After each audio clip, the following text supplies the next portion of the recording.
en el sentido de la hermandad cristiana no puede haber diferencias. Como resultado del sentido de la hermandad cristiana no puede haber rivalidad. Como resultado del sentido de la hermandad cristiana, todos los cristianos del mundo deberíamos entender que unidos al Dios Padre y vinculados a la Iglesia es que somos hermanos, y por consiguiente, si somos hermanos por la sangre de Jesucristo, deberíamos considerarnos como tales en todos los procesos cotidianos de la vida. Yo tenía un gran amigo que llegó a ocupar una posición muy alta dentro de la logia masónica, y desde luego en la masonería hay una práctica de confidencialidad, donde nada de lo que se hace se dice, y la curiosidad a mí me mataba. Y yo le decía a él: chico, pero cuéntame algo. Y él me decía: ¿tú quieres saber de la masonería? Hazte masón. Y decía: ok, pues yo me voy a hacer masón, pero cuéntame. Me dice: no, cuando entre entonces después descubre. Aquí nada se cuenta, aquí las cosas se descubren. Y, pero háblame de una virtud. Háblame de una virtud de la masonería. Y me dijo: mira, Moisés, no importa en cualquier país del mundo donde tú estés, si tú eres masón, tú no vas a pasar hambre. Si tú eres masón, tú no vas a estar sin techo. Si tú eres masón, tú no vas a tener necesidad. Digo: ¿por qué? Me dice: porque nosotros tenemos una forma secreta de identificarnos. Que, por ejemplo, si tú estás en un aeropuerto y te quedaste allí varado, tú ocupas la posición del masón, y cuando por allí pase un masón, él te va a decir: hermano, ¿en qué puedo servirle?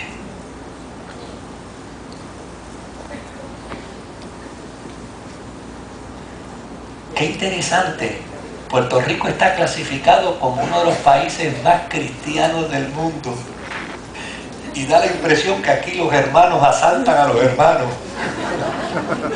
Da la impresión que aquí los hermanos le roban a los hermanos. Da la impresión que aquí los hermanos matan a los hermanos. Fíjese qué interesante.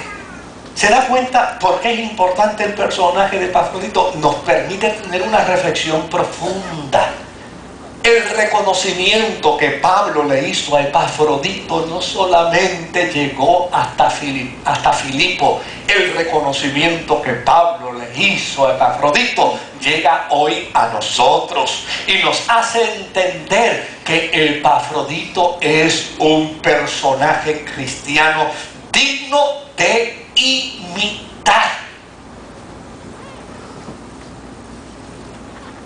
Pablo le llamó hermano, luego le llamó colaborador. Y a mí me llama la atención este término, porque este término en griego tiene la intención de decir: ocupa la misma posición que yo tengo. De hecho, Pablo utilizó este término para referirlo a Priscila, a una mujer.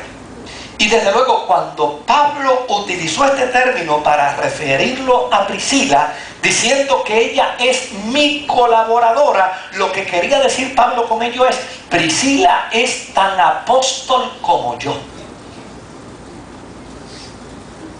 Por lo tanto, el término colaborador que Pablo le asigna a Epafrodito, lo que quiere decir es que entre él y yo no hay diferencia, no hay desigualdad. Entre él y yo somos iguales. Él es alguien que colabora conmigo y va caminando hacia la misma dirección. Porque es importante que entendamos que un colaborador es alguien que conoce la visión, es alguien que ama la visión y es alguien que trabaja en pro de esa visión. Y desde luego, en el mundo eclesiástico se habla mucho de la visión del pastor. Pero yo no quiero hablar en esta mañana de la visión del pastor. Yo quiero hablar de la visión de Cristo. Porque a fin de cuentas la visión de un pastor puede estar distante de la visión de Cristo. Y lo que es importante no es la visión de un pastor. Lo que es importante es la visión que la iglesia pueda entender de la persona de Jesucristo. Cuando Pablo llama a Epafrodito mi colaborador, lo que está diciendo es, él entiende con perfecta claridad cuál es mi visión, pero la visión de Pablo no era suya. La visión de Pablo era la llama que el Espíritu Santo había puesto en su corazón. Hoy en día se habla de la visión como si fuera la idea preconcebida de un individuo. Y esa idea preconcebida de un individuo hace obligar a todos los demás para que trabajen y colaboren en favor de ella.